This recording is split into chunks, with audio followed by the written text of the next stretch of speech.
RPR recording studio के नव नव ऑडियो वीडियो देखवा और सुनवा के लिए चैनल के सब्सक्राइब करो और बेल आइकन के जरूर दबाओ। अरे बउआ छौरी सबे नदिया मछुआल रहे छलो पहले देखे छलिए बड़ा उछल पुछल करके रहे छले। हाँ बाबा पता नहीं छ अब डीजे में भ गेला। ओहो ई बात सुखीपुर बाजार हुरिया पर नचते हिला हिला को मोदी जी के फैसला है पूरे इंडिया में बुलंद हो गेला। मोदी जी के फैसला है पूरे इंडिया में बुलंद हो गेला। छौरी सब कहता नचाता टिकटॉक बंद हो गेला। छौरी सब कहता नचाता टिकटॉक बंद हो गेला।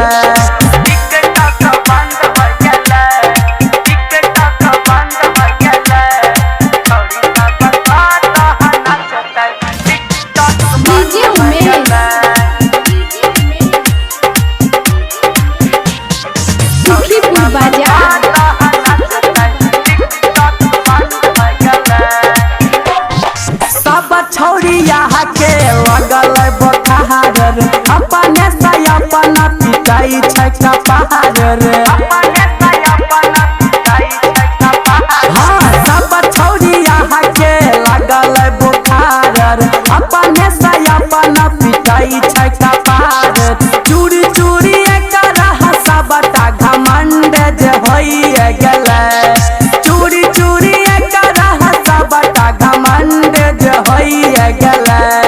छौरी सब कहता नचता टिकटॉक बंद हो गेलै। छौरी सब कहता नचता टिकटॉक बंद हो गेलै।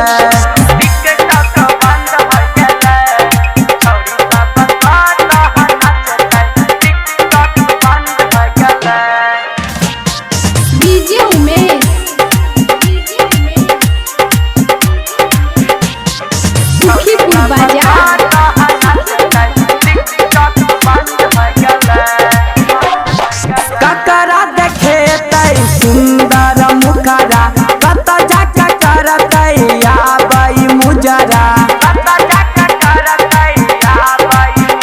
अरे ककरा देखे तै सुंदर मुखरा कत जाके करतै आबै मुजरा।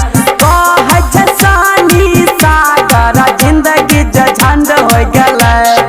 कहै छै आज तयो बड़ाई जिंदगी झंड हो गेलै। छौरी सब कहता नचता टिकटॉक बंद हो गेलै। छौरी सब कहता नचता टिकटॉक बंद हो गेलै।